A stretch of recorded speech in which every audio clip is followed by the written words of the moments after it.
जैन धर्म की शुरुआत किसने की? क्या सच में महावीर स्वामी जी ने ही जैन धर्म को आगे बढ़ाया, या फिर यह बस एक अधूरा सच है? क्यों महावीर जी ने एक सिद्धांत और बढ़ाया, और वह क्या था? दिगंबर और श्वेतांबर कैसे जैन धर्म से ताल्लुक रखने के बाद भी एक दूसरे से अलग हैं? जैन धर्म का इतिहास क्या है और कैसे ये इतना फला फूला, जानने की कोशिश करते हैं। आज पूरी दुनिया में 4000 से भी ज्यादा धर्म हैं, जिसमें से सबसे ज्यादा प्रचलित धर्म हिंदू, इस्लाम, ईसाई, बौद्ध, जैन। लेकिन ज्यादातर धर्म जो चर्चे में रहते हैं वो इस्लाम धर्म और हिंदू धर्म और ईसाई हैं। लेकिन आज हम जैन धर्म की बात करते हैं, जो कई बार अपने संप्रदायों प्रिंसिपल को लेकर चर्चा का विषय रहता है। सबसे पहले जैन धर्म के नाम का मतलब समझते हैं। जैन धर्म शब्द जीन या जैन से बना है, जिसका अर्थ है विजेता। वैसे तो जैन धर्म का नाम दिमाग में आते ही उत्पत्ति का श्रेय महावीर स्वामी को दिया जाता है, लेकिन यह सिर्फ आधा सच। जी हाँ, महावीर स्वामी जी ने धर्म की उत्पत्ति नहीं की, बल्कि इसे आगे बढ़ाने में अपना सहयोग दिया। तो फिर कौन थे जैन धर्म के असली संस्थापक? चलिए जानते हैं। दुनिया के सबसे प्राचीन धर्म को श्रमणों का धर्म कहा जाता है और इसके संस्थापक थे ऋषभदेव। जैन धर्म के पहले तीर्थंकर माने जाते हैं। जैन धर्म भारत श्रमण परंपरा से निकला प्राचीन धर्म और दर्शन है। इस धर्म को सबसे पुराना माना जाता है और इसके जीते जागते सबूत हैं सिंधु घाटी से मिलने वाले जैन धर्म के अवशेष, जो यह बयां करते हैं कि यह धर्म आज से नहीं बल्कि भगवान आदिनाथ के समय से अस्तित्व में है। यहीं से तीर्थंकर परंपराओं की शुरुआत हुई। वह आखिरी और 24वें तीर्थंकर तक चलती रही। वहीं कुछ इतिहासकारों का कहना है कि जैन धर्म, बौद्ध धर्म उसके रहन सहन सिद्धांतों को देखकर ब्राह्मण धर्म की शैली को अपनाकर खड़ा किया गया। आज के समय में कई लोगों को भी यही लगता है कि जैन धर्म और हिंदू धर्म सब मिले जुले हैं, लेकिन ऐसा नहीं है। जैन धर्म के अपने अलग अलग सिद्धांत हैं। बस हाँ, जिस तरह से बौद्ध धर्म में 24 बुद्ध हैं, ठीक उसी तरह से जैन धर्म में भी 244 तीर्थंकर हैं, जिसमें से पहले है ऋषभदेव और आखिरी महावीर स्वामी। आपको अगर तीर्थंकर के बारे में नहीं पता है तो उसे जानने के लिए वीडियो में बने रहें। दोस्तों, तीर्थंकर उसको कहा जाता है जिन्होंने ज्ञान मोक्ष प्राप्त कर लिया होता है, और उन्हीं लोगों को यह खास दर्जा दिया जाता है। वैसे तो इस धर्म की नींव ऋषभदेव ने रखी थी, लेकिन महावीर स्वामी जी के दौर में धर्म खूब प्रचार प्रसार हुआ, इसीलिए कई लोग इनको ही जैन धर्म का संस्थापक मानते हैं। 599 वर्ष पहले वैशाली गणतंत्र के कुंडल ग्राम में इक्ष्वाकुवंश के क्षत्रिय राजा सिद्धार्थ और रानी त्रिशला का यह चैत्र शुक्ल 13 को जन्मे। महावीर जी का मन शुरू से ही धर्म, आस्था, ईश्वर की भक्ति में लगा रहता था, इसीलिए उन्होंने इसी मार्ग पर चलकर आगे धर्म को अपनाकर न सिर्फ अपने मन को शांति और धार्मिकता दी, बल्कि धर्म को आगे बढ़ाने का काम किया। जैसे जैसे महावीर स्वामी जी मानवता का पाठ पढ़ते गए, वैसे वैसे इनके अनुयायियों की संख्या बढ़ती गई। महावीर जी ही थे जिनके अथक प्रयास और धर्म को आगे ले जाने की लगन के चलते धर्म का विस्तार हुआ। अहिंसा परमो धर्म या नारा तो आपने कहीं ना कहीं सुना होगा। बता दे, इस नारे का श्रेय भी जैन धर्म को दिया जाता है। इस धर्म में हिंसा न की जाती है, न ही दूसरों को करने का हक मिलता है। यही सिम्प्लिसिटी लोगों को इस धर्म की तरफ खींचती है। इस धर्म में अहिंसा,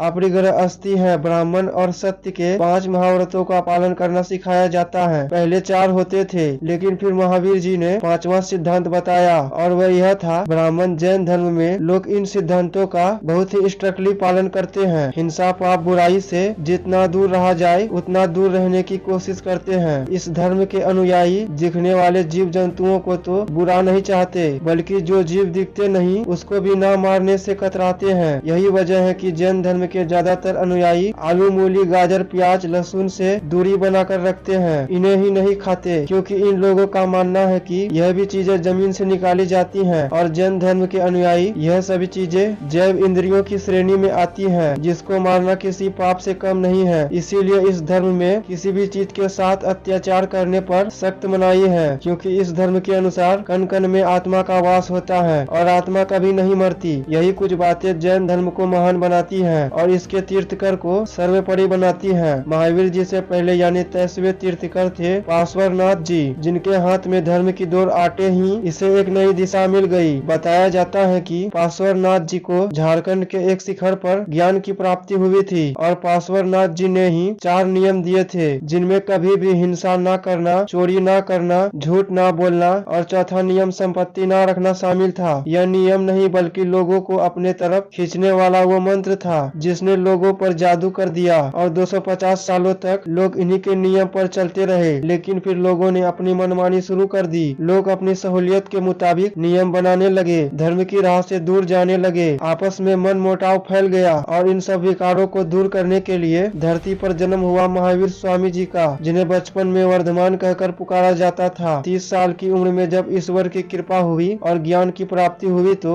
इसको महावीर नाम मिला। 30 साल की उम्र तक महावीर के माता पिता इस संसार से दूर हो गए और अपने बड़े भाई की आज्ञा से महावीर जी ईश्वर की भक्ति उपासना में लीन होने के लिए जंगल की तरफ गए। यहाँ उन्होंने 12 साल तक कठिन तपस्या की और आखिरकार रिजुपालिका नदी के पास और साल के पेड़ के नीचे इनको ज्ञान की प्राप्ति हुई। बता दे वही स्थान आज बिहार के जैन धर्म के सबसे पूजनीय स्थलों में से एक माना जाता है। ज्ञान मिलने के बाद उन्होंने अपने अनुयायियों के साथ मिलकर इस ज्ञान को लोगों तक पहुंचाने का काम किया और इसका जो पहला उपदेश था वह यह था, राजगीर में महावीर जी के विचारों में वह रस, मिठास और अपनापन था जो लोगों को अपनी तरफ आकर्षित करता। महावीर जी के दिए गए 5वें नियम ब्रह्मचर्य को तो लोगों ने न सिर्फ समझा बल्कि अपनाया भी। महावीर स्वामी ने मूर्ति पूजा में विश्वास रखने से मना किया, ईश्वर को मान्यता न देकर आत्मा को सर्वोपरि बनाया। लेकिन लोगों ने इसकी बात नहीं मानी बल्कि जैन धर्म में श्री मूर्ति पूजा को अपनाया जाता है। महावीर जी ने पुनर्जन्म पर विश्वास करने के लिए कहा क्योंकि आत्मा कभी नहीं मरती और यह बात जैन धर्म के अनुयायी भी दिल से कबूल करते हैं। संसार को अच्छे विचारों का पाठ पढ़ाने वाले महावीर जी ने 72 साल की उम्र में साल 468 बीसी बिहार में धरती पर आखिरी सांस ली और इस दुनिया से विदा हो गए। लेकिन लोगों के लिए अपने उपदेश ज्ञान की विरासत को छोड़ गए। महावीर जी के कई सारे फॉलोअर्स थे लेकिन इनमें जो सबसे खास थे वे सिर्फ 11 थे और इन 11 में से भी 10 अनुयायियों की डेथ महावीर जी से पहले हो गई। यानी महावीर जी के बस सिर्फ एक अनुयायी बचा था और उसका नाम आर्य सुधर्मन। इसीलिए महावीर जी के चले जाने के बाद इनके हाथ में जैन धर्म की बागडोर आई। इस तरह महावीर जी के आर्य जैन धर्म के पहले हेड बन गए और आर्य के बाद दूसरे थे जम्बू,